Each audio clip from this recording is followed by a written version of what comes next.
26லேருந்தே அந்த பிரச்சனைகளை ஃபேஸ் பண்ணுறதுக்கான வாய்ப்புகள் இருக்கும். அதாவது ஃபேமிலி வைஸ் இஷ்யூஸை நீங்கள் ஃபேஸ் பண்ணுறதுக்கான 26லேருந்து 36 வயசுக்குள்ளே, அதிகபட்சம் 36க்குள்ளே உங்களுக்கு கிட்டத்தட்ட கடுமையான காலகட்டத்தை கடந்துருவீங்க. 36க்கு பிறகு பார்த்தீங்கன்னாக்கா ஒரு மேன்மையான தன்மையில் போகிறதுக்கான வாய்ப்புகள் அதிகமாகவே இருக்கும். அதனால தான் இவங்க விஷயஞானம் அதிகமாக இருக்கிறதுனால தான் ஒரு சமயம் அவங்களுடைய ஆளுமை தன்மை அதிகமாக இருக்கிறதுனால நிறைய பேர் என்னன்னாக்கா மூல நட்சத்திரங்களாக கொஞ்சம் பயப்படுறதுக்கான வாய்ப்பு. அனைவருக்கும் வணக்கம்.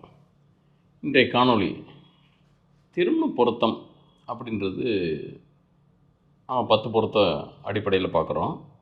அதில் துல்லியமாக வருமா அப்படின்னம்னாக்கா வெறும் நட்சத்திரமோ ராசியோ பொருந்தி வந்தால் திருமணம் பண்ணலாம் அப்படின்றத காட்டிலும் அடுத்து நீங்கள் ஜாதக ரீதியாக உங்களுக்கு எப்படிப்பட்ட அமைப்பு இருக்குது, திருமணம் யாரை நீங்கள் செய்ய முடியும், செய்யலாம் அப்படின்றப்ப செய்யலான்றதை விட இந்த இடத்துல என்னென்னா எப்படிப்பட்ட மன வாழ்க்கை அமையும் அப்படின்றது மட்டும்தான் நம்ம டீட்டெயிலாக இதில் ஆராய்ச்சி பண்ண முடியும். ஆராய்ச்சி பண்ண முடியும் அப்படின்றத காட்டிலும் என்ன ஃபேக்டோ அதை அறிஞ்சிக்கிறது தெரிஞ்சுக்கிறது நல்லது. அதன் அடிப்படையில் பார்க்குறப்ப உங்களுடைய ஜாதக கட்டத்தின் அடிப்படையில் தான் உங்களுடைய மன வாழ்க்கையோட அமைப்பு நிர்ணயமாகும். அந்த மன வாழ்க்கை அமைப்பு எப்படி இருக்கும், ஒவ்வொரு ராசியினர்களுக்கும் எப்படி இருக்கும், ஒவ்வொரு நட்சத்திரத்தின் அடிப்படையில் பிறந்தவர்களுக்கு எப்படி இருக்கும் அப்படின்றது இது ஃபிக்ஸடு. இதில் ஏதாவது மாறி வருமானாக்க உங்களுடைய மாறி வர்றதுக்கான வாய்ப்புகள் கிடையாது. ஆனால் ஏற்ற இறக்க அமையறதுக்கான வாய்ப்புகள் அதிகமாக இருக்குது. ஏன்னாக்கா அது அந்தந்த கிரகங்கள் இருக்கக்கூடிய திசா புத்தியின் அடிப்படையிலையும் அந்தந்த கிரகங்கள் இருக்கக்கூடிய இடம் எந்த மாதிரியான இடத்துல இருக்காங்க, அப்புறம் என்ன மாதிரியான திசா புத்தி அட் ப்ரெசண்ட் நடக்குது, அதன் அடிப்படையில் நம்ம பார்க்குறோம். அப்படி பார்க்குறப்ப உங்களுக்கு ஒவ்வொரு ராசிக்கும் ஒவ்வொரு நட்சத்திரத்துக்கும் உங்களுடைய லைஃப் பேர் எப்படி இருக்கும்னாக்கா எப்படி அமையும், அது விருப்பப்படி அமைகிற திருமணமாகவும் இருக்கலாம் அல்லது அரேஞ்சு திருமணம் பண்ணக்கூடிய அமைப்பாகவும் இருக்கலாம். அப்போ விருப்பமாக அரேஞ்சா அப்படின்றது அது பாவங்களை தான் சொல்ல முடியும். பாவங்கள் அப்படின்றது 3ஆம் இடம் ஸ்ட்ராங்காக இண்டிகேட் பண்ணால், 3ஆம் இடம்ன்றது உங்களுக்கு புதன் தான். அவர் ஸ்ட்ராங்காக இண்டிகேட் பண்ணாருனாங்க அதிகபட்சம் அரேஞ்ச் மேரேஜ் வரதுக்கான வாய்ப்புகள் இருக்கும். 5ஆம் இடம் ஸ்ட்ராங்காக இண்டிகேட் பண்ணால் 7ஆம் பாவத்தோடு தொடர்பு பெற்றால் உங்களுக்கு காதல் திருமணம் நடக்கிறதுக்கான வாய்ப்புகள் இருக்கும். 11 சப்போர்ட்னாங்க ஜெயிக்கிறது, அதாவது 3ஆம் பாவம் பேச்சுவார்த்தைன்னு சொல்லக்கூடிய கம்யூனிகேட் பண்ணக்கூடிய தன்மை, தரவு பொந்தம் மாதிரி, அதாவது ஒரு பெரியவங்களாக பார்த்து வைக்கிறது அல்லது மற்றவங்கள் தரக்கூடிய தரவுகளின் அடிப்படையில், அதாவது ஜாதகத்தின் அடிப்படையில் நமக்கு வர்ற வாழ்க்கையை சொல்லக்கூடியது 3ஆம் இடம். 5ன்றது உங்களுடைய எண்ணங்கள், சிந்தை, காதல், இந்த மாதிரி ஒரு உங்களுக்குன்னு நீங்களாக க்ரியேட் பண்ணி ஒரு குடும்ப வாழ்க்கையை அமைக்கிறது அந்த 5ஆம் இடம். 7ன்றது தான் உங்களுக்கு உண்டான லைஃப் பேர், அதோட கேரக்டர்னஸை சொல்லக்கூடியது. அவங்க உங்களோட லைஃபுக்குள்ளே வருவாங்களா அப்படின்றது குடும்பஸ்தானம்னு சொல்லக்கூடிய 2ஆம் இடம். அப்போ 2ஆம் இடம், 5ஆம் இடம், 7ஆம் இடம், 11ஆம் இடம் கனெக்டிவான லவ் மேரேஜ் ஆகும். அதே நேரத்தில் 2ஆம் இடம், 3ஆம் இடம் மற்றும் 7ஆம் இடம், 11ஆம் இடம் தொடர்பு பெற்ற அது அரேஞ்ச் மேரேஜ் ஆகிறதுக்கான வாய்ப்புகள் நிறையா இருக்கும். அதுதான் அமைப்பு. ஆனால் என்ன வேணாலும் நம்ம ஆசைப்படலாம். ஆனால் அதுக்குண்டான அம்சம் இருக்கா அப்படின்னு பார்க்குறப்ப நிச்சயமாக அந்த அம்சத்தின் அடிப்படையில் தான் உங்களுக்கு வாழ்வியல் தன்மை அமையும். நம்ம எவ்வளோ தான் ஆசைப்படலாம், ஆனால் ஆசைப்பட்ட மாதிரி அமைகிறதுக்கான விதி இடம் கொடுக்காது. அந்த அமைப்பில் பார்க்குறப்போ ஒவ்வொரு ராசிக்காக நம்ம இந்த இடத்துல பார்த்துட்டு வருவோம்.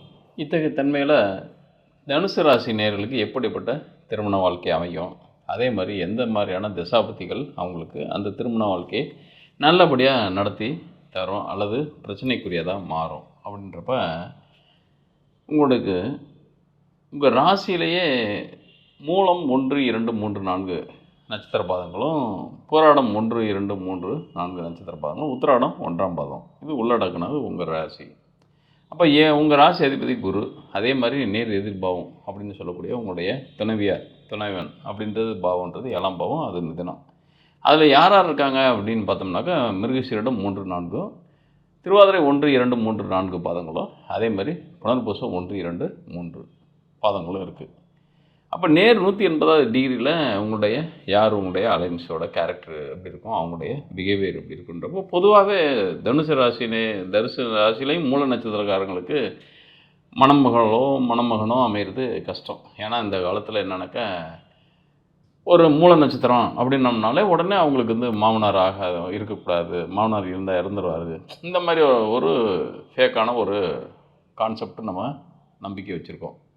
உண்மையிலே மூல நட்சத்திரத்துக்கு அந்த மாதிரி வைப்ரேட் இருக்கா ஒரு ஒரு பையனுடைய பெண்ணோட அப்பா அம்மா இருக்காங்கன்னா வரக்கூடிய மூல நட்சத்திரத்தினால நமக்கு எப்படி ஆயுள் பாவம் பாதிக்கப்படும். அப்போ அவங்களுடைய ஜாதக நிலை ஒன்றுமே கிடையாது தான். அப்போ வரக்கூடிய நபரோட அடிப்படையில் தான் நம்மளுடைய ஜாதகம் இருக்குமா அப்படின்றதெல்லாம் எந்த விதமான ஒரு இதுதான் அப்படின்னு காங்கிரீட்டான ஒரு தேரி எதுவும் கிடையாது. பொதுவாக அடித்து விட்டது தானே ஒழிய மற்றபடி மூல நட்சத்திரம் அப்படின்றது அதிகபட்சம் எனக்கு தெரிஞ்ச வரைக்கும் மூல நட்சத்திரன்றது ஒரு ரொம்ப தீர்க்கதரிசி அப்படின்னு சொல்லக்கூடிய அல்லது ஆய்வு சிந்தனை அதிகமாக இருக்கக்கூடிய தன்மை. மூலம்ன்றது ஒரு குறிக்கோள் கொண்ட ஒரு ராசியோட அம்சம் அது. இன்னொன்று என்னன்னாக்கா அது அந்த கேதுவோட நட்சத்திரம் அது. இன்னொன்று அது ஏன் 9ஆம் பாவம் தகப்பனாருக்கு ஆகாது அப்படின்னா காலபுருஷ தத்துவத்துக்கு தனுசு ராசின்றது 9. ஏன்னா மேஷத்துக்கு 9ஆம் இடம் தான் தனுசு. அப்போ மேஷ ராசியில் ஒரு நபர் இருக்காங்கனாக்கா அவங்களுடைய 9ஆம் பாவம் தான் இந்த தனுசை குறிக்கும். அப்போ யாருக்கு வேணால் அந்த மாதிரி ஒரு அமைப்பு வரலாம் அப்படின்னம்னா மேஷ லக்னமாக இருந்து மூல நட்சத்திரமாக இருந்தால் அந்த இடத்துல அந்த கணவன் மனைவி அதாவது அப்பா அம்மாவுக்கு அல்லது அப்பாவுக்கு மாமனாருக்கு ஆகாது அப்படின்னு சொல்லலாம். அது சொல்லலாம்னாக்கா அதுவும் வரையறுக்கப்படாத ஒரு விஷயம் தானே ஒழிய. ஏன்னா மூல நட்சத்திரக்காரங்கள் பொதுவாகவே அறிவு கூர்மையாக இருக்கிறதுக்கான வாய்ப்புகள் இருக்கும். சில விஷயங்கள்ல இருந்து அவங்க நிதானமாக தன்னிச்சையான போக்கில் முடிவெடுக்கிறதுக்கான வாய்ப்புகள் இருக்கும். ஏன்னா அந்த மூல நட்சத்திரத்துக்கு கான்ஃபிடென்ட் பவர் அதிகம். ஏன்னா இவங்களுடைய 9ஆம் இடத்துக்கு அதிபதி யாருன்னாக்கா சூரியன். ஆளுமை தன்மை அதிகமாக இருக்கக்கூடிய தன்மை. 9மே 5ஆம் இடத்துல செவ்வாய். அப்போ இவங்களுடைய ஸ்டார் பார்த்திங்கனாக்கா கேதுவோடது. ஆனால் தனுசு லைஃப்லேயே பார்த்திங்கனாக்கா லக்னத்திற்கு 9 வலுத்திருந்தாலே பாக்கியாதிபதின்றது அவர் தான். அப்போ காலபுருஷ தத்துவத்துக்கு பாக்கியாதிபதி அவர் தான். அப்போ இவங்க ஒரு பெண் மூல நட்சத்திரத்துக்கு உண்டான பெண் வந்தால் இது வரைக்கும் ஒரு நம்முடைய பாரம்பரியமான அமைப்பு எப்படின்னாக்கா ஒரு அப்பா அட்மினிஸ்ட்ரேட் பண்ணுவார் அந்த வீட்டை, ஒரு குடும்பத்தை, நிர்வாகத்தை. அந்த இடத்துல பையனுக்கு வரக்கூடிய மூல நட்சத்திரத்துக்கு உண்டான பெண்ணாக வந்தாங்கனாக்கா அவங்க சில டிசிஷன் மேக் பண்ணுறதுல ஸ்கில் அதிகமாக இருக்கும். ஏன்னா 9ஆம் இடம் வலுத்திருந்தாலே 9ஆம் இடம் ஒரு ஜாதகருக்கு 9ஆம் இடம் பலமாக இருந்தாலே 9ஆம் இடத்துல நல்ல கோள்கள் இருந்தாலே அவங்க யோகமான அமைப்புகளை பெற்றவங்களாக இருப்பாங்க. அப்படின்னு அதன் அடிப்படையில் பார்க்குறப்ப இந்த மூல நட்சத்திரம்ன்றது ராசிக்கு அதாவது மேஷத்துக்கு 9ஆம் இடமாக காலபுருஷ தத்துவத்துக்கு 9ஆம் இடமாக அது அந்த இடத்துல தான் அது நவம்ச ரீதியாக பார்த்தீங்கன்னாக்கா அது எந்தெந்த இடங்களில் போய் இருக்குனாக்கா மேஷத்தில் மூலம் 1, மூலம் 2, மூலம் 3, மூலம் 4 அப்படின்றது மேஷம், ரிஷபம், மிதுனம், கடகம் இந்த அமைப்புகளில் விழுது. அப்போ 9ஆம் இடத்துக்கு இந்த பாவங்கள் பார்த்திங்கன்னா 5ஆம் இடம், 6ஆம் இடம், 7ஆம் இடம், 8ஆம் இடம். அப்போ இதன் அடிப்படையில் வேணால் சொல்லியிருக்கலாம் 9ஆம் இடத்துக்கு மூலம் 1, 2, 3, 4 பாதங்களில் 1ஆம் இடத்தை தவிர்த்து 2, 3, 4 பாதங்கள்னாக்க 2ஆம் இடம் நோயப்படுறதுக்கான வாய்ப்போ 2ஆம் இடம்ன்றது அதாவது மூலம் 3ஆம் இடம் அப்படின்றது 3ஆம் பாதம் அப்படின்றது அந்த நபருக்கு அதாவது அந்த மாமனாருக்கு டெட் அகென்ஸ்டாக மாறுறதுக்கான வாய்ப்போ மூலம் 4 அப்படின்றது நவம்ச ரீதியாக கடகத்தில் போய் விழுறதுனால இந்த 9ஆம் பாவத்துக்கு அது 8ஆம் இடமாக அமைகிறதுனால ஆயுளுக்கு ஒப்பான கண்டத்தை தர்றதா இப்படி வேணால் சொல்லியிருக்கலாம். ஆனால் அதெல்லாமே ஒரு ஏதோ நம்ம ஒரு ஒரு இதில் ஃபிக்ஸ் பண்ணுறோம் அவ்வளோதானே ஒழிய இது எதுவும் இருக்க ஆவணங்கள் இருக்கானாக்கா எதுவுமே கிடையாது. சில சொல்லுவாங்க, பட் அது காக்கா உட்கார பணம் புலம் முழுந்த மாதிரி ஏதோ ஒரு இடத்துல நடந்ததுனால இந்த மூலம் வந்ததுனால இது ஆயிடுச்சு அப்படின்னு சொல்கிறதான ஒழிய மற்றபடி மூலத்துக்கும் அந்த மாமனார் இறந்து போகிறதுக்கான வாய்ப்புகளும் பெருசாக கிடையாது. எதுவும் தொடர்புகள் எதுவும் கிடையாது. இந்த ஒரு கருத்து தான் இருக்க ஒழிய 9ஆம் இடத்துக்கு மூல நட்சத்திரத்தோட பாதங்கள்னு பார்க்குறப்போ 1, 2, 3, 4 பாதங்கள் அப்படின்றப்போ 1ஆம் பாதம் மட்டும்தான் லக்னத்தோட அந்த மேஷத்தோட தொடர்பு கொள்ளுது. 9ஆம் இடத்துக்கு 5ஆம் இடத்தை தொடர்பு கொள்ளுது. மூலம் 2ஆம் பாதம் அப்படின்றது ரிஷபத்தோட தொடர்பு கொள்ளுது. அப்போ தனுசுக்கு 6ஆம் இடமாக அமைகிறது. அப்புறம் 7ஆம் இடம் அப்படின்றது பொதுவாகவே 7ஆம் இடம்ன்றது அஸ்தமான ஸ்தானம் அப்படின்றப்ப தனுசுக்கு 7ஆம் இடம் மிதனமாக மாறுது. அப்போ மூலம் 3ஆம் பாதமாக மாறுது. அதே மாதிரி மூலம் 4 அப்படின்றப்ப கிட்டத்தட்ட 9ஆம் இடத்துக்கு அது 8ஆம் இடமாக மாறுறதுனால அப்போ 2, 3, 4 பாதங்களில் இருக்கும் பட்சத்தில் அவங்க வர்றதுனால இந்த மாமனார் இழப்பு அதாவது உயிரிழப்பு ஏற்படுறதுக்கான வாய்ப்புகள் இருக்குது அப்படின்ற மாதிரி ஒரு தோராயமான ஒரு சின்ன கணக்கு தான் இருக்க ஒழிய அது உறுதி செய்யப்பட்ட எந்த விதமான தன்மையும் கிடையாது. இந்த அடிப்படையில் வரலாம். ஆனால் பொதுத்தன்மை அப்படின்றது இந்த பூமியை பொறுத்த வரைக்கும் விவசாய பூமி. ஆண் மூலம் அரசாலும் பெண் மூலம் நிர்மூலம் அப்படின்னு சொல்கிறது. ஆண் மூலம்ன்றது ஆணி மாதம் வரக்கூடிய மூல நட்சத்திரம் அப்படின்றது ஒரு பௌர்ணமி தேதியில் முன்பின் வரும். அதில் விதை விதைச்சின்னா அது அரசு போல் தலைக்கும் அப்படின்றதும், பின் மூலம் அப்படின்றது பின்னால் வரக்கூடிய கன்னி ராசியில் இருக்கக்கூடிய மூல நட்சத்திரன்றது அஷ்டமி தேதியில் வரும், தோராயமாக முன்பின் அளவில். அந்த தேதியில் நீங்கள் வந்து அந்த மூல நட்சத்திரம் அன்று நீங்கள் வந்து ஆணி மாதம் விதைத்த விதைக்கு களைகளோடு சேர்ந்து பூச்சிகளும் வர்றதுக்கான வாய்ப்புகள் இந்த புரட்டாசி மாதத்தில் இருக்கும். அந்த மாதம் நீங்கள் வந்து நிர்மூலம் அப்படின்றது உரம் மருந்து போட்டாலோ மருந்து தெளித்தாலோ அது களைகளையும் ப்ளஸ் பூச்சிகளையும் கொள்றதுக்கான வாய்ப்புகள் இருக்குன்றது தான் விவசாய பழமொழியாக தவிர, இது வந்து ஆண் மூலம் அரசாலும் பெண் மூலம்ன்றதுக்கும் உறுதியான இது இல்லை.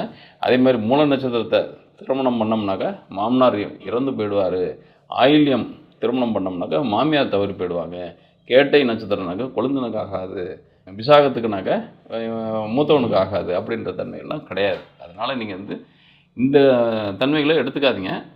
பொதுவாக மூலம் 2ஆம் பாதம் அப்படின்றவங்களுக்கு மட்டும்தான் அதிகபட்சம் குடும்ப வாழ்க்கையில் கணவன் மனைவிக்குள்ளே கருத்து வேறுபாடு பட்டு பிரிந்து இருக்கிறதுக்கான வாய்ப்பில் உருவாக்குவாங்க. மற்றபடி போராடம் மாதிரி மூலம் வந்து ஒரு நெகட்டிவான ஒரு இல்லற வாழ்க்கையை கொடுத்துறாது. அதாவது மனதுக்கு பிடிக்காட்டியும் சேர்ந்து வாழ்கிறதுக்கான வாய்ப்புகளையும், அல்லது பிரச்சனை வந்தால் கூட அவங்க வந்து பெரிய அளவில் பிரிவு நோக்கி போகிறதுக்கான வாய்ப்புகள் கம்மி. வேணால் ஃபேமிலி வைஸ் இஷ்யூஸு அவங்களுடைய பிறப்பு சார்ந்த உடன்பிறப்புகள்லையோ அல்லது அவங்களுடைய ரிலேஷன்ஷிப்புக்குள்ளே உறவினருக்குள்ளே ஒரு கான்ஃப்ளிக்ட் வரலாம் ஒழிய, மற்றபடி கணவன் மனைவிக்குள்ளே பெருசாக ஒரு ஃப்ராக்ஷன் வராது. அதே மாதிரி உங்களுக்கு பூராடம் அப்படின்றது 1ஆம் பாதம் 4ஆம் பாதம் மட்டும்தான் பிரச்சனைக்குரியதாக மாறும். அது 1ஆம் பாதம்ன்றது திருவாதிரை நியர்பை உங்களுக்கு 3 குறுக்கிது அப்படின்றப்போ உங்களுடைய ராசி ரீதியாக பார்க்குறப்போ 3ஆம் பாவம் தான். அப்போ அவங்களுக்கு தர்க்கங்கள் நிறைய நடக்கிறதுக்கோ அல்ல சின்னதாக அவங்களுக்கும் பிரிந்து வாழ்கிறதுக்கான வாய்ப்பு. பிரிந்துன்னா ஒரு ஏதோ ஒரு ஜாப் வைஸு அல்லது அவங்களுடைய கேரியர் வைஸு அவங்க வந்து பிரிந்து இருக்கிறதுக்கான வாய்ப்புகள் இருக்கும். ஆனால் ரொம்ப தூரத்தில் இல்லாமல் கொஞ்சம் குறுகிய காலத்தில் இருக்கிறதுக்கான வாய்ப்புகள் இருக்கும். அதே நேரத்தில் போராடம் 4ஆம் பாதம் அப்படின்றது உங்களுக்கும் அவங்களுக்கும் கான்ஃப்ளிக்ட் அதிகமாகிறதுக்கான வாய்ப்புகள் இருக்கும். ஏன்னாக்க அது வந்து புனர்பூசம் 3ஆம் பாதத்தை குறிக்கிறதுனால புனர்பூசம் 2ஆம் பாதத்தை குறிக்கிறதுனால உங்களுக்கு உங்களுடைய நேர் 6ஆம் பாவத்தை தான் இயக்குது. அப்போ ஆல்ரெடி உங்களுடைய ராசி அதிபதி தான் குரு. பட் இருந்தாலும் இந்த போராடம் அப்படின்றது சுக்கிரனுடைய வீடாக போயிடுது, அது 6ஆம் பாவத்தை மட்டும் தான் இண்டிகேட் பண்ணுது. அப்போ போராடம் 2 அப்படின்றது உங்களுக்கு புனர்பூசம் 2 அப்படின்றது போராடம் 4ஆம் பாதத்துக்கு வர்றதுனால அது கொஞ்சம் பிரிவினை தரதுக்கான வாய்ப்புகள் இருக்குது. அப்போ மூலம் 2ஆம் பாதமும் போராடம் 1ஆம் பாதமும் 4ஆம் பாதமும் மட்டும்தான் ஒரு குடும்ப வாழ்க்கையில் கொஞ்சம் முன்பின் கொஞ்சம் கசப்புணர்வோடு கிடக்கிறதுக்கான வாய்ப்புகள் இருக்கும். மற்றபடி உங்களுக்கு எந்த திசாபதிகள் நிர்ணயம் பண்ணுது அப்படின்றப்ப மூலத்தில் பிறந்தவங்களுக்கு கேது ஆரம்ப புள்ளியாக இருந்து சுக்கிரன் கிட்டத்தட்ட உங்களுடைய 20-25 வயசுக்குள்ளேயே உங்களுடைய சுக்கிர தசை முடிஞ்சு அதுக்கப்புறம் சூரிய தசை வருது. அப்போ உங்களுக்கான ஆளுமை உண்டான தன்மைகள் வருது. அதிகபட்சம் உங்களுடைய 32ஆவது வயசுல கொஞ்சம் ஓரளவுக்கு நீங்கள் வந்து ஒரு குடும்ப தலைவனாகவோ அல்லது நீங்கள் அட்மினிஸ்ட்ரேட் பண்ணக்கூடிய தன்மையில் போயிடுவீங்க. ஏன்னாக்கா அதிகபட்சம் இந்த 32 to 42 வரைக்கும் பிரச்சனைகள் வந்து ஃபேமிலி வைஸை நீங்கள் ஃபேஸ் பண்ணுறதுக்கான வாய்ப்புகள் இருக்கும். சைக்காலஜிக்கலாக ரொம்ப டிப்ரெஸ் ஆகிறதுக்கான வாய்ப்புகள் இருக்கும். அப்போ 32 to 42 இந்த கேதுல முதல் பாதத்தில் பிறக்கிறவங்களுக்கு.